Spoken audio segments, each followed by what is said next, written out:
Let's talk about data processing service in Microsoft ecosystem. So we have this Microsoft Fabric as the data ecosystem, right? How do you achieve Medallion architecture though? In Microsoft Fabric, there's only one lake, one data lake for each tenant. So the way you divide your data is through building a lake house, as we have tried the last semester, last section. In Microsoft Fabric, the Medallion architecture is achieved by using different lakehouses for each layer. So you will have one lakehouse for bronze layer, one lakehouse for silver layer, and one lakehouse for gold layer. And you will have data processing service loading data from bronze layer to silver layer, then to gold layer, basically moving data uh, from the one lakehouse to another. And you also can check that there may be multiple lake houses for same layer.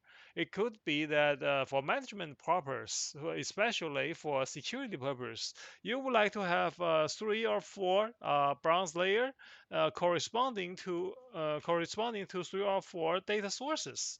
So each data sources will only load into one lake house.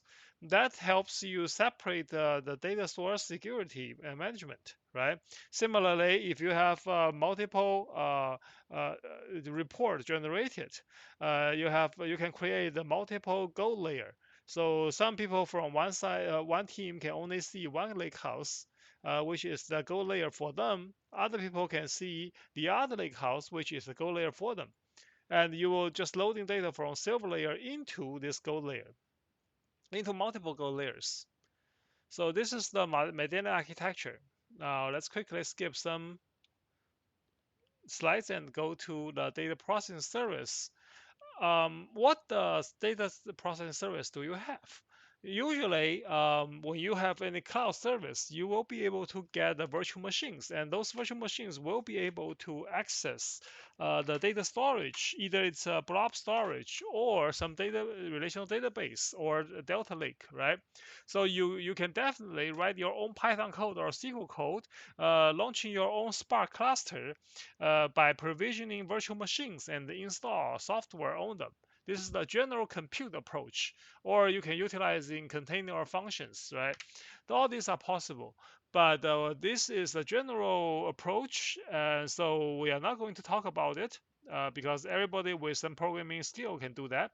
What this course focuses on is the analytical services offered by Microsoft. So we mentioned this section that there are 2 sets of analytics service currently running in Microsoft ecosystem. One is Fabric, which is the one that we are going to discuss, and another is Synapse Analytics.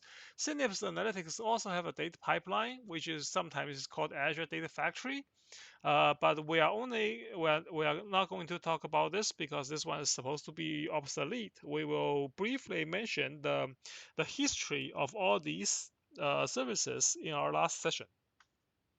So let's continue with data processing tool. What tool do you have?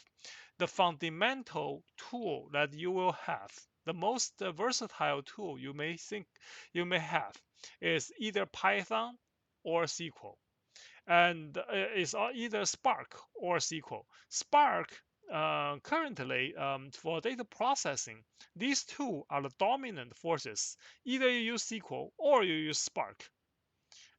Some people may be utilizing Hadoop, but that is very similar to Spark. So we can just um, once you know how Spark works, you know how Hadoop works.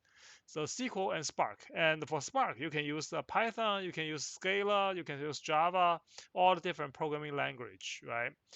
And this is also what we are going to utilize in our course. Then there's also the no-code ETL mapping, which brings us to in Fabric. How do you utilize in these 3? Fabric allows you to do all these 3. In general, Fabric data engineering and data science utilizes Spark notebooks, including support for Python and SQL. As you can see, if you are in Fabric interface, in the Synapse data engineering interface, uh, uh, or in the Synapse data science page, you will have the notebook, and you will have a lakehouse for storage and notebook for calculation, right? And then you also have the UI-based data transformation, which is called data flow or data pipeline. This is basically what this data factory is about. So you can see there are multiple data sets. You can do merge. Here it means joining, or you can do a top customer, which is the filtering, and you can do like customer joining and the filtering, right? So these are multiple things can happen with this order, all the detail, and the customer doing all the processing with filter. And you, as you can see from the top, there are also multiple tools that you can utilize. For example, you can remove columns, you can choose columns, you can keep rows, remove rows, filter rows, you can sort them, and you can split columns. So there's a large variety of actions you can perform utilizing this user interface. Now we are going to talk about mostly SQL and Spark in this class. The reason being SQL and Spark is the fundamentally universal tool that you should be utilizing. As a student, you probably, there's a low chance that you will run into this Fabric specific data factory user interface. Even if you need to utilizing them, it's easy to pick up if you have a fundamental understanding of SQL. But SQL and Spark and Python is the fundamental tool that you will be utilizing in any data science in current job market.